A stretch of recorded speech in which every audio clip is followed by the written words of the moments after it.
సింపుల్‌గా, టేస్టీగా చేసుకునే కందిపప్పు హల్వా అండి. కందిపప్పు ఏంటి అనుకుంటున్నారా? ఒకసారి ట్రై చేయండి. చాలా బావుంటుంది.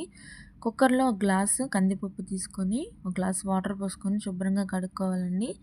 కడిగిన తర్వాత ఒక గ్లాస్ వాటర్ పోసి, ఒక 4, 5 విజిల్స్ వచ్చే వరకు ఉడికించుకోవాలి.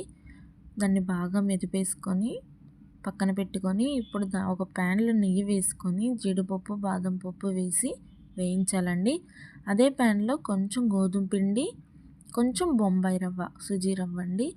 ఆ రెండిటిని బాగా ఫ్రై చేసుకున్నాక, ఇప్పుడు దాంట్లో ముందుగా మనం ఉడకబెట్టి పెట్టుకున్న కందిపప్పు మిశ్రమాన్ని అయితే వేసేసుకుందామండి. కొంచెం నెయ్యి వేసుకొని మళ్ళీ ఒక్కసారి కలిపేసుకుందామండి. ఇప్పుడు దాంట్లో కొంచెం తురుముకున్న బెల్లాన్ని వేసుకోవాలి. బెల్లం కరిగినాక కొంచెం నెయ్యి వేసి మళ్ళీ చేయాలండి, తిప్పుకోవాలి. దాంట్లో కొంచెం యాలకుల పొడి వేసుకొని, కొంచెం నెయ్యి వేసుకొని మళ్ళీ ఒక్కసారి దగ్గర పడే వరకు కలుపుకోవాలండి.